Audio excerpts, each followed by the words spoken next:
Assalamualaikum warahmatullahi wabarakatuh. Makasih banyak teman-teman yang udah nonton video-video aku, yang udah like dan juga udah subscribe video aku. Dan di video kali ini aku mau mungkin sedikit menceritakan segala sesuatu yang mungkin kenapa aku bisa kena anxiety, karena banyak banget yang tanya sama aku kenapa masalahnya apa gitu. Dan pastinya karena aku mungkin sedikit curhat dari perjalanan hidup aku, pastinya aku bakal sharing ini sedikit panjang. Dan aku tuh nggak bakalan edit video ini karena aku nggak bisa dan nggak ada waktu juga. Dan semoga ketika kalian melihat video dan mendengarkan cerita aku, kalian bisa lebih memahami diri kalian, dari mana kalian bisa kena anxiety gitu ya. Jadi gini, awal aku dulu kena anxiety setelah aku didiagnosa sama dokter, sama psikiater. Dulu aku ngerasa kayak kayak jatuh aja gitu, apa yang jadi diri aku sendiri gitu. Kayak aku ngerasa apa ada gitu ya penyakit yang kayak gini gitu kan. Aku mikirnya kayak gitu, masa sih kok ada ya penyakit kayak gini. Terus aku yang dulu ngerasa baik-baik aja dan aku masih bingung gitu dari mana permasalahan ini, sampai ibaratnya aku tuh punya masalah kayak gini gitu. Dan aku ngerasa dulu ya baik-baik aja, aku ngerasa nggak punya masalah apa-apa gitu. Tapi ya semenjak itu ya aku malah yang ada kayak gak terima gitu. Jadi gak terimanya kayak aku jadi langsung menghakimi diri aku sendiri. Dan aku kayak marah sama Tuhan. Aku kayak ya maklum ya, namanya juga kita manusia gitu, kita tuh nggak pernah hilap dari kesalahan. Tapi dari sini justru aku punya banyak pelajaran dan hikmah yang udah aku ambil gitu. Jadi sebentar, sorry.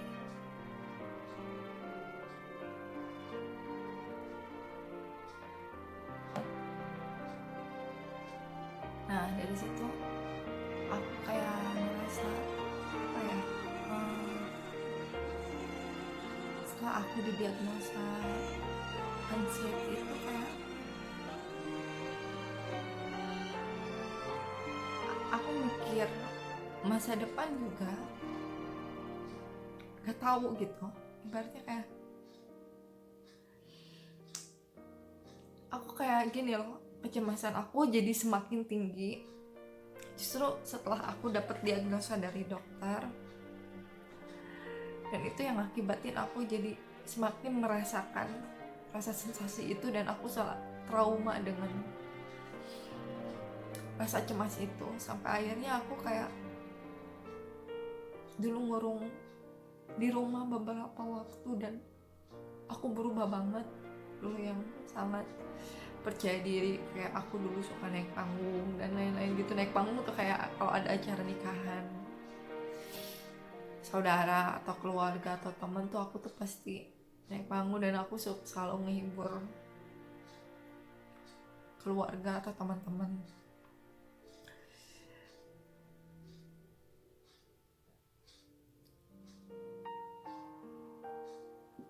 Di situ aku ngerasa bingung gitu, mesti kemana, aku harus ke siapa gitu.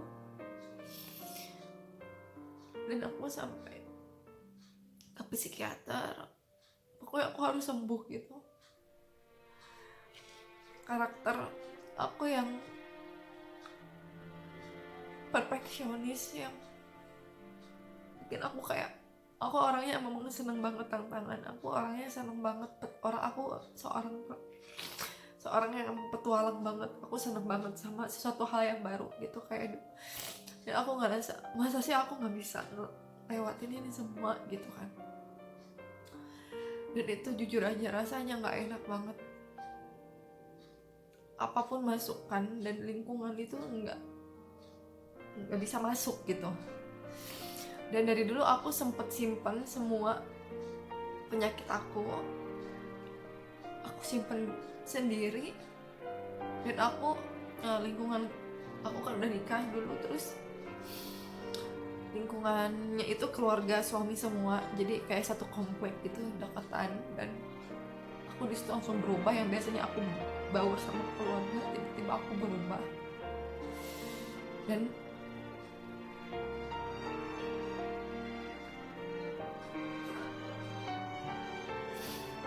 hal itu juga yang bikin aku ngerasa kayak aku tuh seorang yang beda di lingkungan aku. Dan aku dulu mikir, apa sih kenapa aku bisa kayak gini gitu.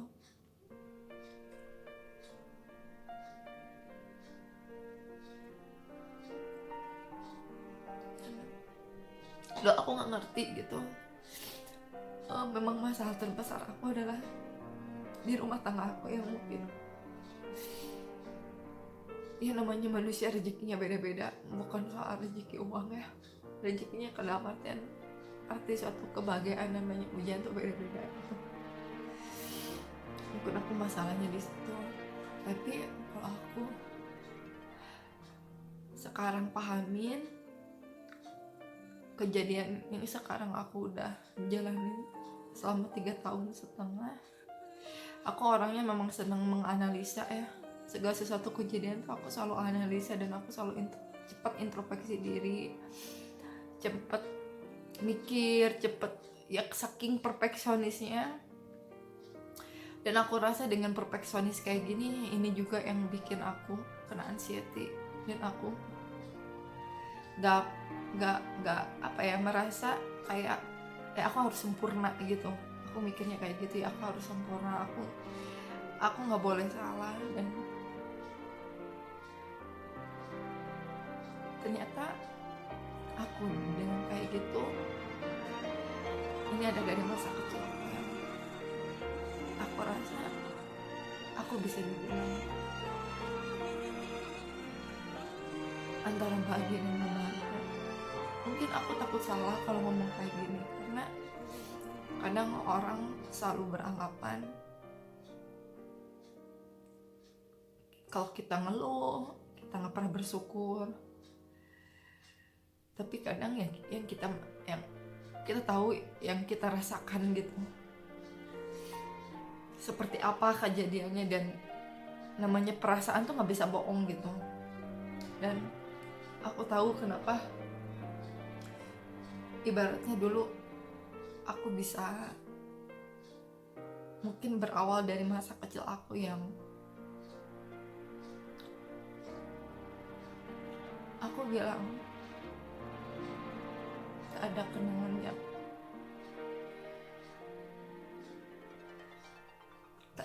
yang bisa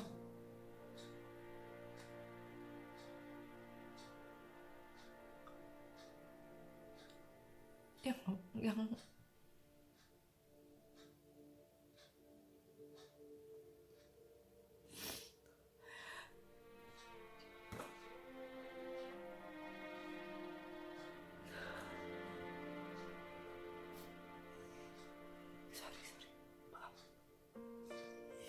maaf, gak ada kenangan yang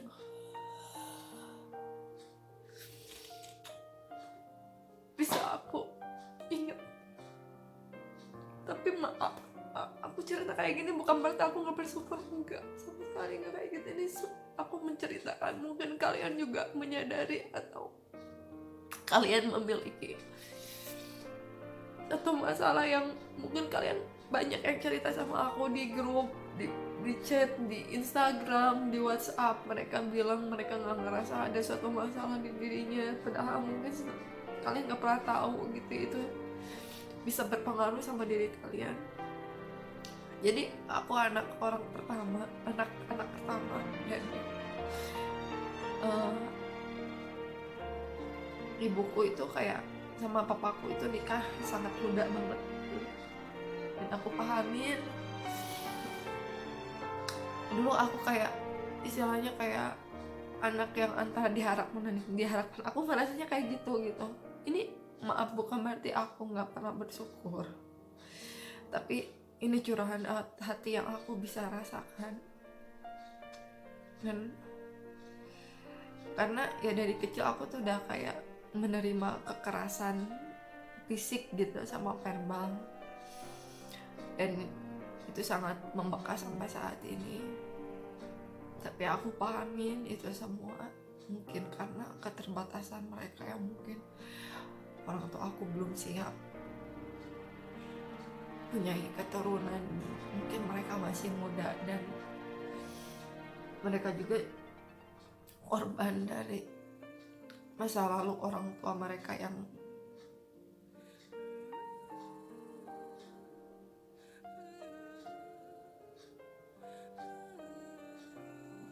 broken home juga.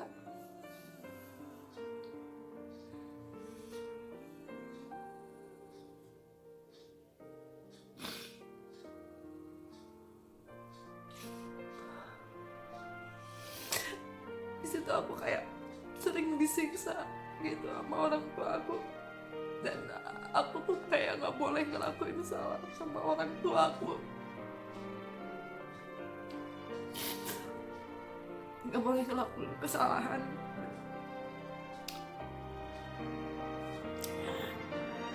Aku nggak boleh banyak ngomong, rumah tuh nggak boleh berisik, aku sendirian dulu, aku belum punya adik. Kayak orang tua aku tuh kayak mama aku tuh nggak boleh berisik, nggak boleh apa, dan di situ yang bikin aku mungkin jadi pribadi yang perfeksionis di situ. Sampai karena aku dituntut untuk nggak boleh salah, dan aku tuh kayak gini ya, mungkin ada hal yang sebagai anak itu yang selalu ya pengen sesuatu gitu dari orang tuanya, kayak namanya pengen jajan, pengen kayak gitu kan, gitu pengen beli apa mainan. Aku tuh nggak pernah dari dulu minta mainan, minta apa, karena aku takut gitu. Aku udah takut duluan dari dulu karena aku takut dimarahin gitu, kayak gitu. Orang tua aku dibilang cukup enggak, tapi ya mereka juga wira swasta, bukan pengusaha ataupun yang banyak uangnya. Tapi ya kalau di kalangan bawah itu ya dibilang cukup, ini kalangan bawah ya gitu, ibaratnya kayak gitu. Tapi alhamdulillah dulu aku bisa sekolah, aku bisa kuliah, tapi ya hanya sebatas itu gitu. Jadi kedekatan aku sama orang tua juga nggak ada, dan aku memang selalu dituntut untuk selalu disiplin gitu sama orang tua aku. Jadi ibaratnya orang tua menuntut aku untuk kewajiban aku sebagai anak, tapi kadang ya sangat disayangkan mereka hanya mungkin dari segi materi aja, tapi segi perhatiannya aku ngerasain itu sangat kurang banget pada saat itu. Dan di situ aku sampai umur 4 tahun aja, 3 tahun kalau nggak salah, 4 tahun gitu ya, aku udah kayak ngerasa apa ya, aku kayak ngerasa udah gak nyaman gitu dekat sama orang tua. Maaf ya guys, ini aku ini cerita soal kacamata diri aku gitu. Nah di situ ya aku udah pengen misah nih gitu, karena aku ngerasa aku lebih nyaman sendiri gitu daripada aku tidur sama orang tua gitu. Dan di situ aku kayak udah misah, dan aku udah mandiri banget dulu. Semasa kecil itu aku udah benar-benar mandiri, dan aku ngerasa aku harus mendewasakan diri gitu. Itu masih kecil udah mikir kayak gitu. Tapi dulu aku ngerasa semasa aku kecil, aku ngerasa meyakini diri aku sebetulnya banyak banget potensi. Aku ngerasa sangat percaya diri, dan aku ngerasa punya banyak banget hal yang bisa aku lakuin gitu. Dan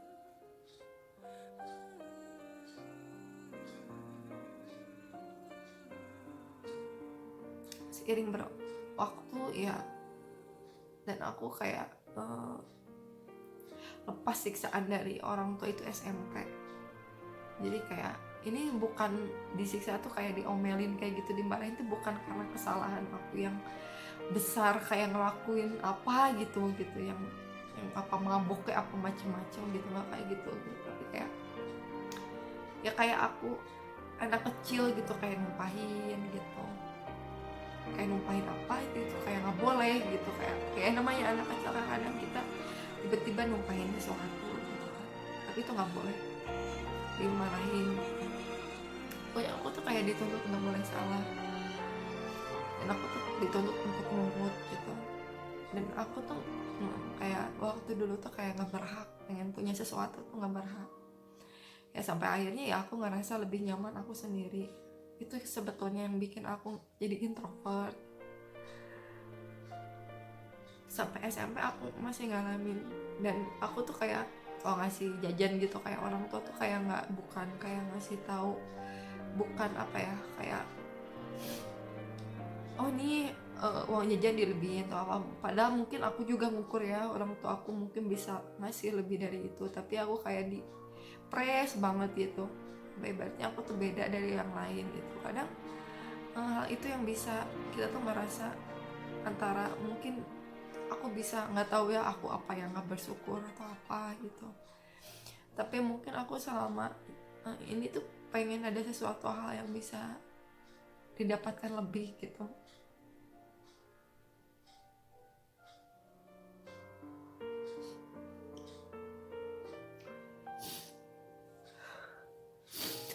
Ya aku ngerasa dulu banyak banget potensi gitu kan.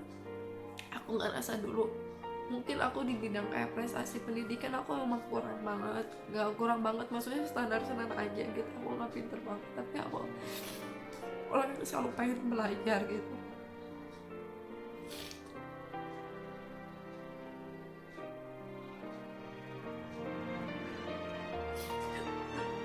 Tapi kayaknya penghargaan dari orang tua sendiri tuh gak pernah ada gitu selama aku ngelakuin apa-apa gitu.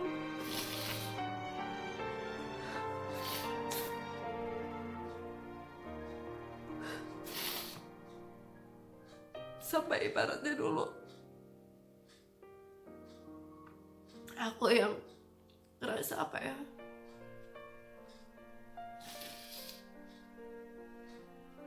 kayak kita mungkin ada beberapa teman di sini yang mungkin mereka pernah dibanding-bandingkan dengan saudara gitu, dan itu yang terjadi sama diri aku. Dan aku rasa hal ini yang bikin aku sampai fobia sosial gitu. Aku yang gak pernah kayak dibanggain gitu sama orang tua, dan kita berharap kalau kita ngelakuin sesuatu ya, kita tuh yang dapat penghargaan gitu, bukan karena kita tuh sombong gitu kan, tapi karena ya kita perlu itu gitu. Dan siapa lagi kalau bukan orang tua kita sendiri. Dan itu yang bikin aku dulu sampai ngerasa aku terus aja ngelakuin kebaikan, tapi itu nggak pernah surutin aku sama sekali. Sampai sekarang ini aku cuma cerita, aku nggak ngebenci gitu. Dan aku kayak dibandingin sama keluarga gitu, dan itu belak-belakan depan keluarga, sampai akhirnya ya keluarga juga berani gitu, walaupun mungkin itu artinya bercanda gitu, tapi kalau itu sesuatu yang terulang. Dan aku selalu kayak aku tuh nggak bisa tuh lihat nih ini gitu, ibaratnya kayak gitu. Apa kalian juga pernah ngalamin kayak gitu?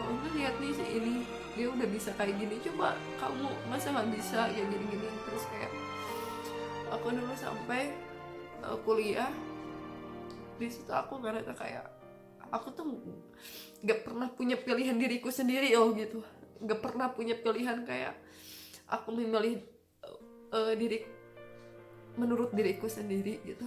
Itu tuh nggak pernah. Sampai ya di situ aku ngerasa kayak kapan nih aku jadi diriku sendiri. Padahal dulu aku kayak sekolah aku tuh kayak ikutan nyanyi, aku percaya diri kayak, tapi itu di tanpa mungkin ya itu salah satu cara perhatian aku karena aku kurang perhatian dari orang lain, sampai akhirnya aku mungkin ngerasa kayak seneng aja gitu ketika aku tampil di depan terus orang lain seneng sama aku ngerasa kayak orang yang jauh lebih bermanfaat gitu, karena selama ini yang tertempel di diri aku tuh kayak nggak bisa apa-apa gitu. Sampai dulu aku mau kuliah udah besar dan aku udah punya adik-adik, kita tahu gitu kalau misalnya suka ada juga perilaku orang tua yang mungkin suka beda sama anaknya yang ini sama ini gitu. Aku nggak tahu ya, tapi kalau pribadi aku alhamdulillah sekarang punya anak nggak kayak gitu. Mungkin karena aku punya adik bungsu dan itu beda banget gitu, beda banget. Dan itu bukan gitu yang namanya emosi banget gitu, emosinya tuh kayak sirik, bukan kita tuh bukan sirikin adik kita gitu, bukan adik kita, bukan kita sirikin dia, tapi karena kita tuh kapan ya aku kayak dia gitu ya, namanya dulu masih kecil lah, kita tuh nggak bisa waktu kecil tuh ibaratnya harus mikir dewasa, kita tuh harus sabar, harus apa, itu nggak bisa gitu. Waktu kecil apa dayanya kemampuan aku dan kepolosannya aku pada saat itu gitu kan. Sampai akhirnya aku kuliah dan di situ aku mikirin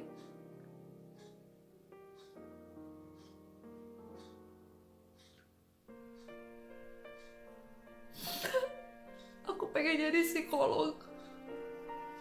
Aku pengen jadi psikolog anak dulu.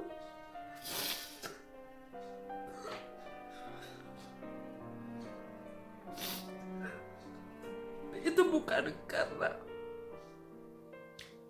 aku tuh kayak maksa sama orang tua aku pengen, tapi aku cita-cita aku karena aku ngerasa sesuatu hal yang gak pernah baik aku dapetin gitu.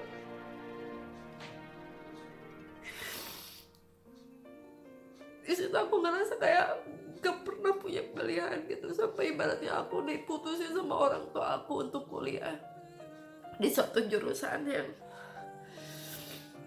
aku tuh gak mau banget gitu. Tapi karena ya kita tahu lah gitu, namanya anak tuh punya aturan sama orang tua. Dari dulu aku gak pernah berani sekalinya kebangkang, bukan ngebangkang kayak aku ngomong ungkapin perasaan aku, itu jadi malah seolah-olah kayak aku tuh ngelawan gitu, padahal gak kayak gitu. Maksudnya aku pengen ngutarain segala sesuatu yang perasaan aku atau gak terimanya aku gitu. Sampai akhirnya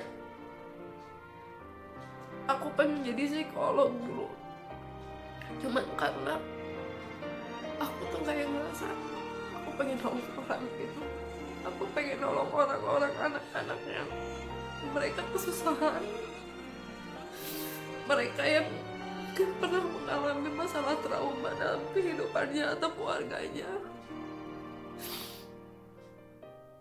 Dan itu cita-cita banget aku dulu. Gak tahu aku dulu udah mikir sampai kayak gitu. Pada dulu aku masih SMP juga aku udah mikir kayak gitu. Hal yang pengen aku lakuin, aku pengen jadi psikolog gitu. Kalau enggak, aku pengen kuliah di jurusan yang entertain gitu. Jadi kayak aku kayak di stasiun TV, terus aku kayak jadi ibaratnya kayak apa ya,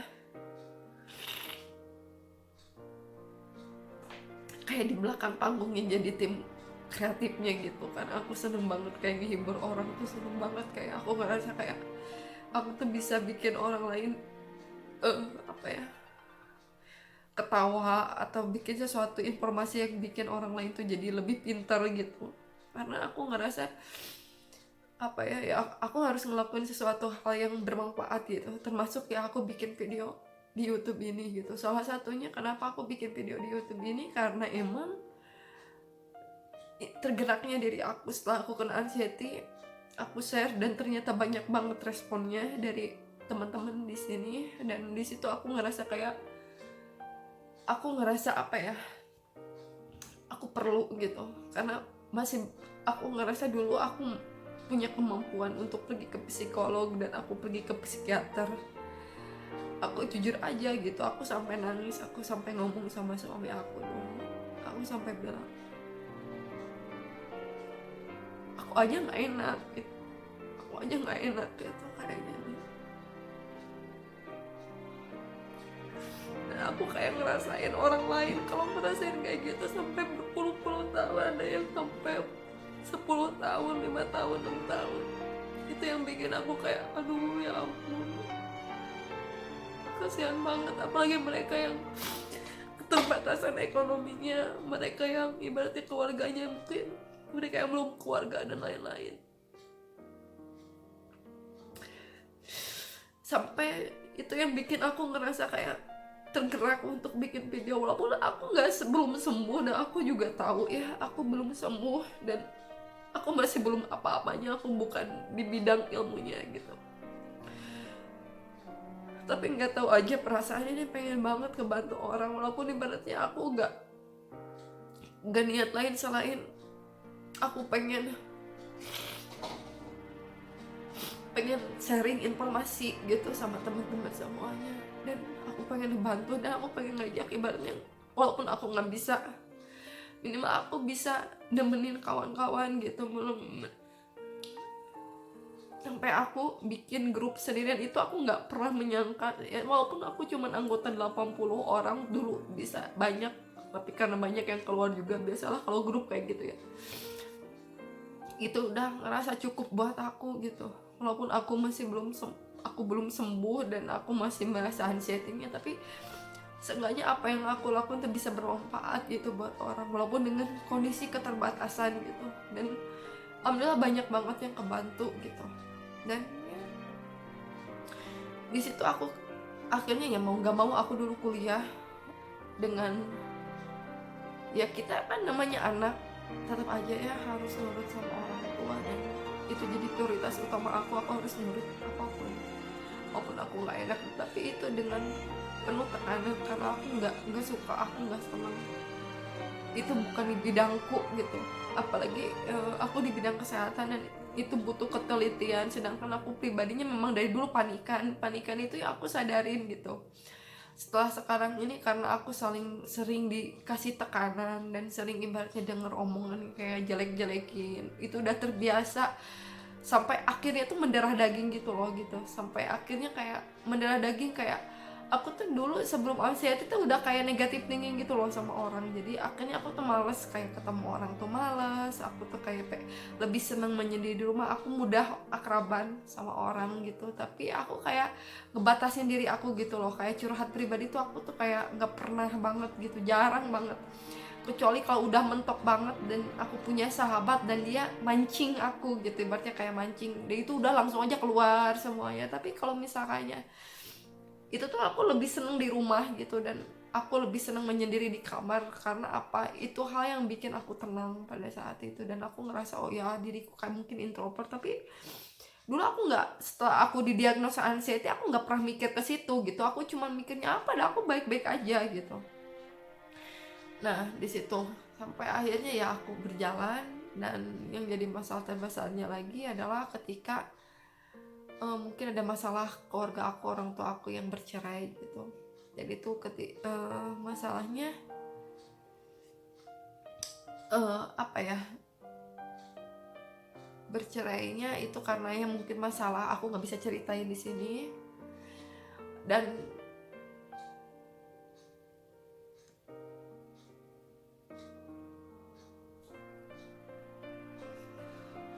itu sesuatu hal yang walaupun aku udah dewasa, tapi tetap aku adalah seorang anak gitu. Dan di situ aku kayak nggak bisa ngapa-ngapain karena aku hanya seorang anak gitu. Dari dulu kayak aku seger banget, kayak pengen nasihatin orang tua, ngingetin gitu apa, itu tuh nggak bisa gitu, karena orang tua aku tuh kayak masih tahu nih kamu tuh seorang anak, kamu tuh nggak boleh nasehatin gitu. Apa aku tuh nggak pernah gitu kayak kasih tahu orang tua atau apa juga gitu sama orang tua, karena aku takut dan mereka juga mengimajikan aku tuh seorang anak gitu, dan mereka orang tua. Pokoknya intinya kewajiban anak harus ngapain nih gitu, kewajiban orang tua ya udah cukup ngebiayain hidup gitu. Nah di situ aku ngerasa kayak hancur lah gitu, karena apalagi itu lagi skripsi. Gak hancur kayak gimana, tapi aku tetap dari perjalanan hidup aku orang yang ibaratnya kayak selalu ngelakuin sesuatu hal yang hidup aku harus berubah gitu. Apapun, gimana pun aku dikasih ujian, aku harus jadi orang yang jauh lebih baik dari sebelumnya. Walaupun kondisinya apa-apa, sampai akhirnya satu hal yang bisa bikin aku bangga itu dulu, semakin waktu tuh kuliah aku semakin baik. Sampai ibaratnya aku kayak skripsi juga lancar, dan aku nggak pernah mau sampai ibaratnya kayak orang tua aku juga meremehkan diri aku waktu dulu skripsi. Nah, aku harus skripsi,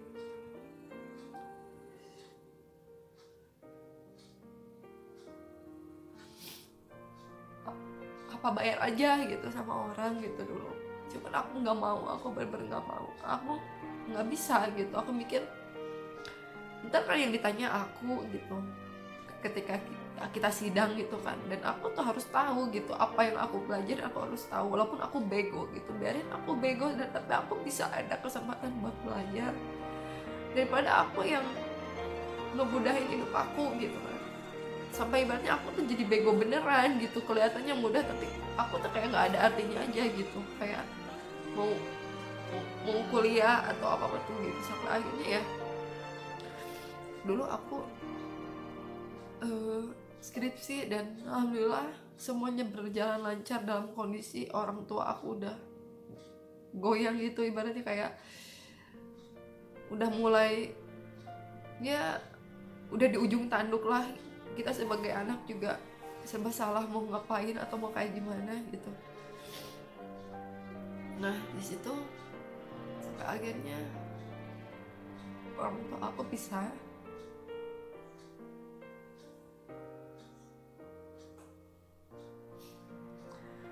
dan jelas gitu anak tuh memang jadi korban dari situasi orang tuanya ketika bercerai.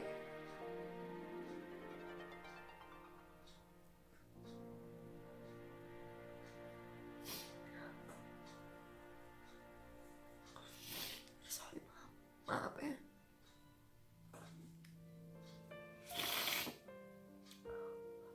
Dan di situ kayak apa ya, hancur banget, hancur banget, hancur banget,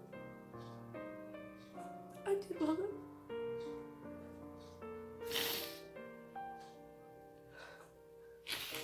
Dan waktu wisuda itu memang udah cerai orang tua aku. Dan sayangnya mungkin karena ya namanya orang tua, egonya juga ya, tapi kita cuma sebagai anak kan gak tahu apa-apa. Dan setelah mereka, aku sama ngurus, aku kerja, dan sebelum kerja aku sempet kayak jualan gitu. Dan jualan karena aku tuh di situ gak dibiayain sama orang tua sih, sebelumnya aku dibiayain sama papa aku gitu kan. Tapi yang namanya ini yang jadi korbannya, sampai aku orangnya gak mau minta karena dari kecil itu terbiasa harus mandiri. Dan aku tuh gak pernah yang namanya ngerepotin orang tua tuh, dari kecil tuh gak mau gitu, gak mau banget aku. Walaupun ibaratnya kayak keluarga mau bilang apa juga ya itu terserah lah ya, tapi dulu tetap aja gitu aku memikirkan apa menjadi kewajibannya aku sama orang tua. Dan aku nggak diurusin di situ, aku cari uang sendiri, dan aku ngurusin ibu aku dan mama aku dan dua adik aku karena tinggal sama aku. Terus aku jualan ya kayak jualan keripik, untung 3.000 gitu. Dan aku alhamdulillah sampai itu emang dimana aku dulu nggak punya modal sama sekali, tapi ternyata ada orang yang percaya sama aku bantu jualin. Dan di situ alhamdulillah aku bisa ngebantu keluarga aku, dan aku bisa menuhin kebutuhan diriku sendiri. Sampai akhirnya aku kerja kerja juga, aku kerja di puskesmas dan itu gajinya cuma 100.000 satu bulan. Dan itu yang jadi kenapa aku mau, dulu aku nggak mau ngapain gaji segitu gitu. Kalau dibandingin penghasilannya aku dari jualan, dulu aku jualan tuh kayak jualan keripik ke rumah-rumah gitu loh, keliling pakai motor, berangkat pagi-pagi pulang jam 12 malam. Itu berawal cuma yang belinya cuma 1-2, tapi alhamdulillah apa yang aku jual tuh emang enak dimakan, mungkinnya orang-orang pada suka, sampai akhirnya orderan aku satu hari tuh bisa nyampe lebih dari 80 bungkus, lebih dari 100 bungkus gitu. Karena ya mungkin ya itu hikmahnya gitu, aku ngambil ya kalau itu udah jadi rezeki aku, pasti rezeki aku gitu. Mungkin ya Allah juga nolongin aku pada saat itu, karena Allah juga tahu gitu.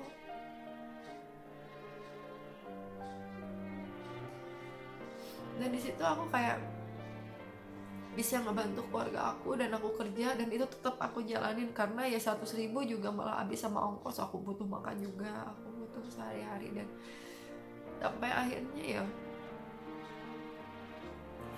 aku umur 25 tahun dulu ya aku kepikiran untuk aku fokus cari uang, aku apapun juga jualan, aku tuh nggak pernah malu gitu buat jualan apa-apa gitu.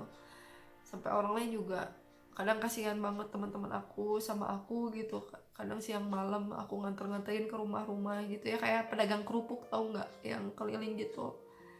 Tapi aku nggak minder sama sekali, nggak jadi masalah buat aku selama yang aku lakuin tuh halal gitu kan. Dan tetap aja gitu pandangan dari orang tua atau siapapun juga nggak pernah ada yang ngebanggain aku. Mungkin itu salah satunya kenapa aku bisa anxiety dan aku ngerasa minder, karena semua itu tertanam dalam pikiran sampai ibaratnya masuk ke dalam alam bawah sadar aku gitu. Jadi alam bawah sadar tuh seperti kayak segala sesuatu yang udah kayak kita otomatis kayak gitu loh gitu. Kayak gini, kita pegang gelas itu dari kecil diajarin tuh pegangnya kayak gini gitu, pakai tangan kanan pegangnya kayak gini, bukan pakai kaki kanan, sampai ibaratnya tuh nempel gitu, sampai kita tahu pegang gelas tuh kayak gini gitu. Ibaratnya kalau sama binatang kan, kalau mereka nggak pernah berusaha kayak gitu mereka nggak tahu, tapi kan kalau manusia ibaratnya kalau kita gitu dibiasakan sampai ibaratnya nempel ke alam bawah sadar. Jadi alam bawah sadar itu yang benar-benar sampai kita tuh otomatis ngelakuin kayak gitu. Dan itu yang aku rasa di situ gitu masalahnya aku. Dan aku rumah tangga, nah ini masalah terbesar aku. Saat aku pribadi yang kurang perhatian dari orang tua, sedangkan namanya pasangan aku, dia adalah pribadi yang sangat penuh perhatian dari orang tuanya, sangat banget. Ibarat jangan aku ibaratnya kayak salah, jangan bener juga disalahin gitu. Kayak dia tuh kayak salah juga dibelain ya, mungkin namanya orang tua kayak gitu ya. Dan di situ kayak aku yang terlalu mandiri, dia yang terlalu manja gitu. Sampai ibaratnya dia juga bingung kayak cara memperlakukan merhatiin perempuan tuh kayak gimana sih gitu, karena ibaratnya saking dimanjanya sama orang tua, sampai ibaratnya kayak gimana aja kayak sering disuapin. Dia tuh kayak ya karakternya memang bener-bener ini. Sedangkan kalau diri aku sendiri pribadi yang emang bener-bener kayak mandiri, yang nggak pernah, yang aku ibaratnya kayak harus ngelakuin tuh harus berjuang dulu, pengen diperhatiin, disayangi tuh harus ngelakuin apa dulu gitu. Pokoknya segala sesuatu itu harus ada perjuangan dulu gitu. Sedangkan ya kita backgroundnya yang berbeda gitu di situ. Ya, sedangkan ya kalian tahu aku yang punya segala sesuatu yang buruk di masa lalu aku dulu udah nempel nih di aku, kalau aku tuh udah kayak mikir jelek duluan dan lain-lain. Dan di situ ya sedangkan apa ya, dia yang selalu cukup, ibaratnya namanya perhatian dari keluarga, dari ibaratnya keluarganya, orang tuanya, dari adik-adiknya, sampai ibaratnya yang segala sesuatu tuh nggak pernah diambil pusing atau mikirnya tuh terlalu negatif gitu loh gitu.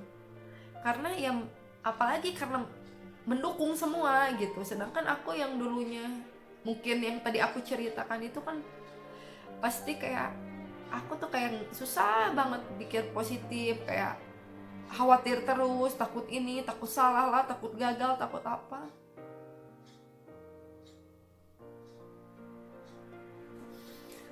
Dan jujur apa aja aku kayak ya beda aja gitu. Dan aku yang jadi kayak, aku pribadi yang kayak kalau sama kewajiban aku lakuin dulu gitu. Aku tipikal orang yang kalau aku harus dapetin yang baik, aku dulu harus baik dulu gitu sama orang, dan aku harus ngelakuin dulu kewajiban. Dan selama rumah tangga ya aku juga berusaha, walaupun aku yang pribadi yang naik turun gitu. Aku pribadi yang aku ngerasa aku yang emosian, aku mudah perasa banget dan aku mudah emosi gitu, karena dari kecil itu yang selalu aku denger gitu.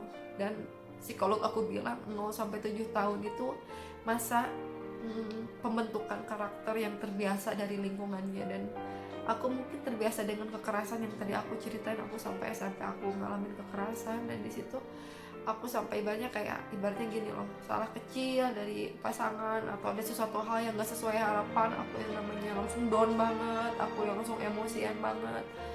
Dan sampai akhirnya ya pasangan aku yang mungkin sedikit harus apa ya, harus diduluin karena terbiasa. Jadi gini, aku nggak nyalahin gitu, tapi mungkin ya karena terbiasa dengan dari orang tuanya. Sedangkan aku dulu ya dengan backgroundnya yang masa lalu aku yang kurang perhatian, akhirnya aku punya harapan besar gitu di rumah tangga ini, dan itu bentrok banget gitu. Bentrok banget, pokoknya bentrok banget di situ. Sampai akhirnya aku ngerasa kayak aku ngerasa nggak nyaman, aku ngerasa aku kayak udah insecure sama diri aku sendiri. Kayak siapa sih yang perhatian sama aku gitu.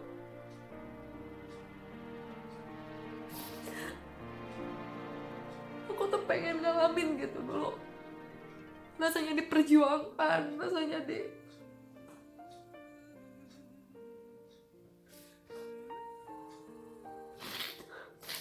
itu yang bikin aku kayak aku ngerasa gak pernah adil. Sampai akhirnya aku ngerasa gak pernah percaya sama orang di situ. Aku gak pernah percaya gitu. Kayak aku ibaratnya kayak denger ya namanya rumah tangga ataupun kita hidup pasti ada aja suatu hal yang menyinggung gitu. Itu aku tuh sensitif banget, aku ngerasa itu gitu. Aku ngerasa banget karena itu sangat berat buat aku gitu. Itu bener-bener kayak itu yang karena udah tertanam banget di aku yang khawatir banget, aku yang gak mau gagal, aku yang pengen ngelakuin suatu hal yang perfeksionis dan lain-lain. Aku akhirnya aku emosian dan lain-lain. Mungkin di situ yang jadi masalahnya aku. Jadi aku ngerasa, dan ini garis besarnya kehidupan aku, udah banyak banget yang tanya sama aku kenapa aku kayak gini. Sampai akhirnya ya aku didiagnosa jadi anxiety dan aku gak rasa percaya diri. Jadi ya banyak yang teman-teman yang ngomong sama aku yang kenapa aku cantik,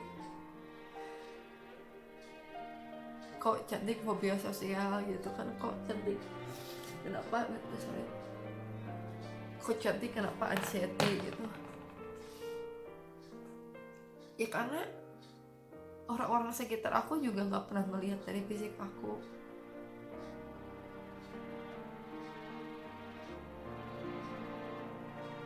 Ibaratnya mau kalian bilang aku punya kelebihan dari fisik aku, ya lingkungan aku gak pernah pedulin aku untuk itu gitu. Jangan untuk karena diriku mungkin yang kalian anggap mungkin katanya cantik kayak gini, aku sebetulnya nggak ngerasa ke situ gitu. Aku nggak ngerasa punya, ya kalau cantik relatif lah itu, aku ngerasa juga biasa aja. Tapi kalau teman-teman kalian yang ngomong kayak gitu sama aku gitu, kayak kayak rasanya ngeledek aja gitu, kayak ngeledeknya kayak gini.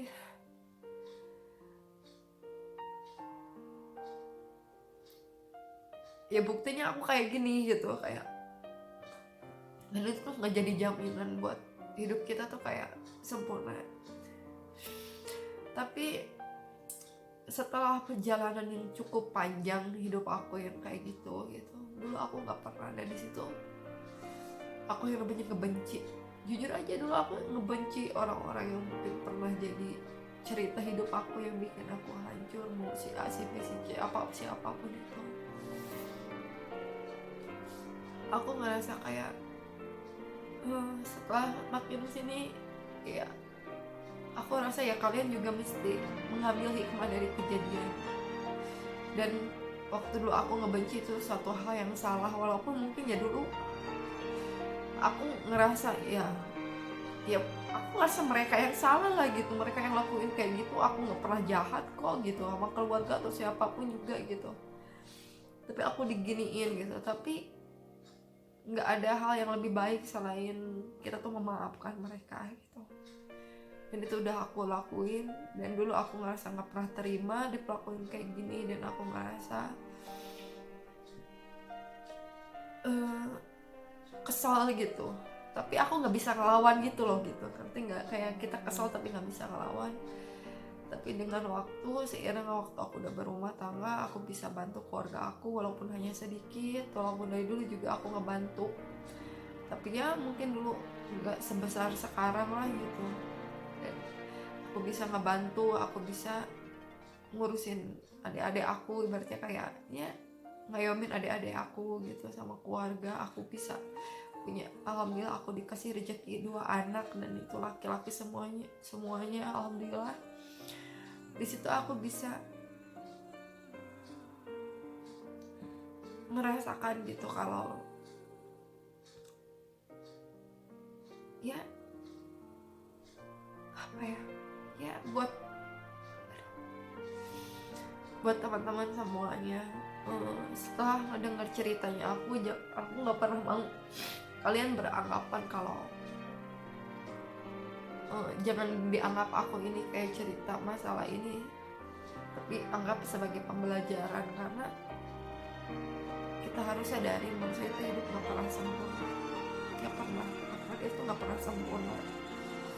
Itu nggak pernah ada hidup yang benar-benar sesuai dengan harapan kita. Dan aku menerima, dulu aku nggak pernah terima kenapa kayak gini. Aku ngerasa benci sama, ibaratnya aku benci sama orang tua. Aku nggak tahu dulu dosa apa enggak, jadi ngebencinya tuh bukan ngebenci banget, tapi kayak aku sayang tapi kayak kesel gitu, kenapa gitu. Tapi seiringnya waktu, ya kita tuh nggak pernah bisa milih siapa orang tua kita tuh nggak bisa milih kita harus hidup seperti apa. Tapi yang harus kita lakuin adalah cara kita ngadepin ini semua gitu.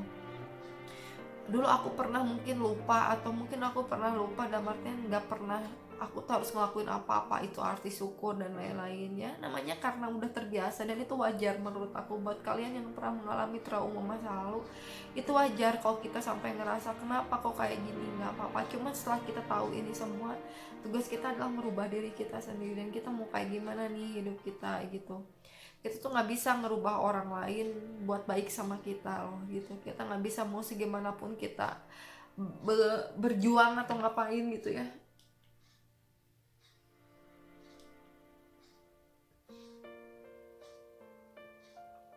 mau gimana pun kita ibaratnya mau berjuang atau mau ngapain juga, kalau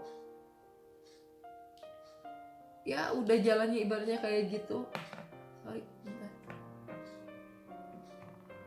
Kalau udah jalannya kayak gitu ya mau kayak gimana lagi gitu kan. Karena ibaratnya, dan ini udah jadi jalan kita, dan ya sebaik-baiknya kita ya kita harus ambil hikmah dari kejadian ini. Dan di situ aku kayak, dulu aku yang namanya rumah tangga atau berkeluarga atau kita punya keluarga, kadang masalah tuh gak cuma di keluarga kita sendiri, kadang di rumah tangga ya namanya kita punya mertua atau mertua punya menantu atau apapun juga, pasti nggak pernah ada yang bisa langsung bener-bener klop, dan pasti ada aja ujian. Dari rezekinya lancar mungkin masalahnya apa, dari masalah ininya lancar yang ininya nggak ada. Dan di situ aku bisa pahami kalau ya aku bisa bisa belajar memaafkan orang-orang yang pernah terjadi di hidup aku, walaupun mungkin ibaratnya ini begitu berat gitu ujian ini gitu, dan aku ngerasa tapi ini adalah ujian ini aku banyak penuh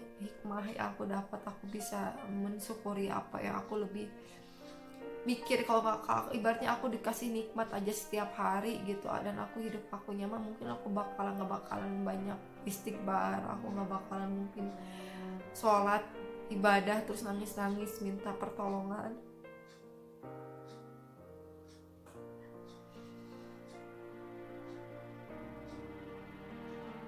Dan ketika aku anxiety ini aku ngerasa kayak aku jadi lebih banyak di rumah dari dulu kan aku biasanya kerja dan itu sama banyak temen gitu. Sekarang aku lebih banyak di rumah dan aku menghabiskan waktuku di rumah, dan itu yang bisa aku syukurin. Aku coba belajar memaafkan walaupun traumanya itu tuh udah nggak ada, dan aku udah coba melupakan kejadian dan aku ambil hikmahnya. Kalau mungkin orang tua aku dari dulu nggak pernah ngajarin aku untuk mandiri gitu, aku mungkin nggak bakalan sekuat ini gitu. Dan aku selalu ambil positifnya setiap kejadian, dan aku tuh kayak oke, orang lain mau ngelakuin apapun yang mungkin melukai hati aku, yang penting kita berusaha untuk gak pernah ngelakuin atau jahat sama orang lain. Aku mau ngasih tahu apapun yang kita lakuin pasti bakal kembali sama diri kita, apapun. Makanya buat kalian, kalau misalnya kalian punya masalah anxiety kayak gini dan kalian ngerasa kalian sulit untuk melakukan apapun, aku ngingetin untuk coba deh lakuin sedekah.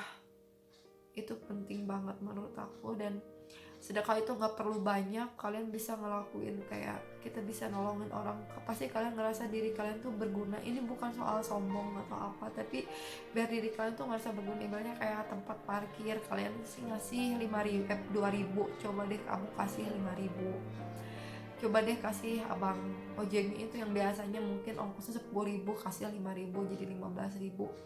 Selama kita bisa ngebantu orang walaupun cuman hanya sedikit, tapi itu bisa apa ya, mungkin segala sesuatu yang kita ngerasa gak akan ada artinya, tapi aku yakin gitu sesuatu yang baik tuh bakal balik ke kita tuh baik lagi. Atau misalnya kalian gak bisa ketemu teman, tapi seenggaknya kalau kalian punya temen yang pengen curhat, kalian temenin mereka curhat gitu. Dan selama ini aku bisa ngambil segala sesuatu hikmah kejadian ini, dan aku udah gak pernah beranggapan lagi kalau ini kejadian masa lalu ini adalah musibah diri aku, nggak sama sekali. Dan aku ngerasa segala sesuatunya tuh akan ada waktunya gitu, walaupun ya tapi mesti sabar dulu, mesti berusaha dulu gitu. Dan itu udah jadi janjinya Tuhan gitu sama kita, janjinya Allah sama kita gitu. Dan aku rasa buat teman-teman semua, ketika kalian punya masa lalu yang mungkin kurang baik atau mungkin kurang bahagia atau apapun itu, atau pernah dibully sama siapapun, aku tahu itu kita tuh nggak pernah enak rasanya dilakuin kayak gitu, dan itu bisa bikin kita down sampai akhirnya kita punya anxiety gitu. Dan aku rasa sekarang kita nggak perlu mikirin lagi ke belakang, karena itu dulu yang aku lakuin dulu yang bikin aku hancur. Itu aku kayak ngerasa mikirin ke belakang terus kejadian itu, aku ngerasa kenapa sih aku itu digini terus gitu, tiap hari aku kayak gini terus. Justru itu yang makin kita tuh semakin rusak gitu. Udah anxiety kita belum sembuh, ditambah dengan pikiran-pikiran yang mungkin bikin kita semakin down. Walaupun itu sangat susah banget, kita harus berpikir positif karena itu terbiasa, karena ditertanam itu loh gitu. Itu yang bikin kita susah ini. Kita yang udah tertanam, kita udah beranggapan itu suatu hal yang pasti nih kayak gini, pasti nih mereka ngomongin aku, ini pasti ini mereka nggak suka sama aku, ini pasti nih terjadi kecelakaan, ini pasti nih kalau kita sakit, aduh pasti nih mau mati nih gitu, mikirnya kan kayak gitu. Tapi intinya terlepas dari kejadian itu, lebih baik kalian memikirkan suatu hal untuk hari ini aja ke depan, dibandingin kamu untuk memikirkan kejadian masa lalu. Karena ya justru di situ masalahnya, kenapa kalian bisa berat untuk sembuh dari anxiety, dan kenapa juga dulu aku berat sembuh dari anxiety, karena ada hal yang masih belum bisa aku terima dari kenyataan ini. Dan alhamdulillah setelah aku bisa pahami dan aku ambil hikmahnya, aku nggak pernah benci sama orang tua, ibaratnya aku nggak pernah benci sama siapapun, aku nggak pernah benci sama keluarga, dan itu udah, dan aku buktikan dengan bukti kita harus tetap berbuat baik sama mereka gitu. Kita lakuin semaksimal mungkin, suatu saat juga mereka menyadari. Dan alhamdulillah sekarang kayak orang tua aku, mereka ngerasa bangga sama aku, mereka ngerasa senang sama aku, karena mereka juga bisa, namanya juga gini loh, mereka orang yang jahat tuh ibaratnya mereka tuh punya hati gitu, siapapun gitu ibaratnya, apalagi mungkin orang tua kita. Dan aku sadarin apa yang terjadi sama diri aku itu bukan karena kesalahannya mereka, mungkin karena keterbatasan pengetahuannya mereka soal apa yang namanya kesehatan mental, apa yang kayak gitu tuh bakal nyakitin, apa ngerusak mental kayak gitu-gitu. Dan ya sebaiknya makanya aku dengan aku diperlakukan kayak gitu sama orang tua aku, ya akhirnya aku nggak pernah mau menerapkan itu sama anak aku ngasih pujian sama anak, siapa anak lakuin apa aku pelukin, aku ciumin, ibaratnya kayak gitu. Karena apa, satu hal itu penting gitu, karena dulu aku nggak pernah dapetin itu sampai aku terjadi gini. Makanya aku sebagai orang tua nggak boleh ngelakuin kayak gitu. Nah intinya kayak gitu. Sekarang ya buat teman-teman semua, jika kalian memang punya pengalaman hidup yang gak baik, ambil segala sesuatunya hikmahnya dari kejadian dan kamu terapin untuk sekarang dan kedepannya. Dan jangan pernah ngerasa kalian itu ngerasa paling bermasalah hidupnya, atau paling ini. Kalau kita saling bandingin juga, kita masa adu-adu masalah hidup gitu. Lebih baik kita tuh saling ngadu bagaimana nih kita bisa sembuh lewatin ini gitu. Itu yang sekarang ini aku semangatin gitu. Makanya aku udah nggak mikirin lagi apapun lagi gitu. Aku cuman mikir ya udah deh, yang penting sekarang aku bisa makan kebutuhan aku untuk istirahat, kebutuhan aku tidur, ya udah aku nggak mikir apa-apa gitu. Ibaratnya kalau aku anxiety, aku keluar, ya udah setelah keluar anxiety aku coba ini sampai ke rumah, ya aku tenang lagi gitu. Karena aku udah nggak pernah mikir macam-macam lagi, udah nggak pernah oh nanti kayak gini ya, nanti kayak gitu-gitu. Jadi mohon maaf nih aku cerita kayak gini, ini bukan berarti aku ini menceritakan ya masalah pribadi aku, tapi kata aku kembali kepada niat ya.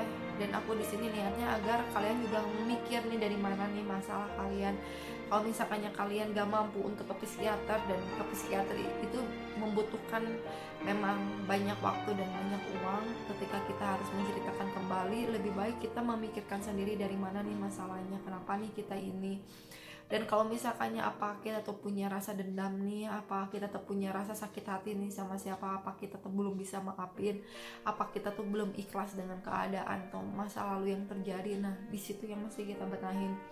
Dan kalau misalkan kita udah bisa benahin itu, mungkin anxiety-nya juga bakal akan lebih mudah kita tuh bisa laluin ini semua gitu. Dalam artian kita hanya fokus anxiety, jadi kita udah gak fokus lagi kepada urusan masa lalu atau kejadian pikiran-pikiran yang lain gitu ibaratnya. Nah gitu aja, mohon maaf aku curhatnya mungkin ini bener banyak banget, dan ini aku gak edit, bener-bener aku keluar sama apa adanya. Aku minta untuk ambil hikmah dari kejadian ini, dari kejadian aku, dan kalian mungkin tahu kenapa aku bisa anxiety. Dan aku alhamdulillah aku enjoy sekarang, aku jauh lebih baik walaupun aku masih anxiety, tapi aku udah makin semangat untuk masa sih aku nggak bisa untuk laluin ini. Dan itu yang sedang aku pelajarin. Dan kenapa aku juga bikin grup, karena ya aku pengen ngebantu biar menyemangatin teman-teman, walaupun kita sama-sama keterbatasan gitu. Aku hanya sebatas yang berbagi sharing, bukan pribadi yang emang berilmu tahu dengan segalanya, itu nggak kayak gitu. Jadi makasih banyak buat teman-teman semua yang udah dengerin curhatannya aku. Dan aku tahu pasti kalian juga banyak yang lebih parah dari kejadiannya sama hidup aku, atau yang lebih ringan. Intinya kalian syukuri dan kalian gak bisa kembali ke belakang, dan kalian harus gak bisa merubah situasi belakang atau mengingetin lagi orang-orang yang sudah terjadi. Lebih baik kalian mengingatkan, dan kalian harus ngapain nih sekarang untuk kedepannya setelah kalian tahu masalahnya itu ini di diri kalian. Intinya kalian harus menerima diri kalian apa adanya, apapun itu kalian harus mencintai apa adanya. Nggak ada yang sempurna, karena kita tuh nggak bisa milih kebahagiaan itu mau seperti apa. Yang penting Kalian harus bahagia dengan cara kalian sendiri, walaupun kalian gak bisa dapat dari siapapun. Kalian bisa dapat kebahagiaan dari kalian sendiri dengan cara kalian sendiri, dan kalian bisa gapai. Tuhan kasih kesempatan buat kamu semua untuk melakukan hal apapun di dunia selama kalian gak pernah ngelakuin dosa. Kalian pengen liburan, silahkan liburan. Kalian pengen refreshing, silahkan refreshing. Kalian pengen, ibaratnya kayak pengen bahagiain keluarga, pengen jalan-jalan, pengen makan, silahkan kalian puasin. Selama itu nggak pernah dosa, nggak pernah nyakitin orang lain, silahkan kalian lakuin. Ketika kalian pengen main keluar, kalian pengen ketemu siapa, kalian lakuin apa yang kalian mau, karena Tuhan tuh nggak pernah ngebatasin diri kalian untuk melakukan apapun selama itu baik untuk kamu dan baik untuk orang lain, nggak pernah nyakitin orang lain, dan itu nggak dosa. Itu aja. Jadi semangat semuanya. Mohon maaf ini videonya kepanjangan dan aku malah curhat. Terima kasih semuanya yang udah like, yang udah subscribe. Dan kalau misalnya kalian senang dengan video aku, mohon untuk like video aku, untuk subscribe video aku, dan tolong sharing juga untuk teman-teman semua. Semoga kita semua dikasih kesehatan, dikasih kebahagiaan dunia dan akhirat. Amin. Terima kasih semuanya. Wassalamualaikum warahmatullahi wabarakatuh.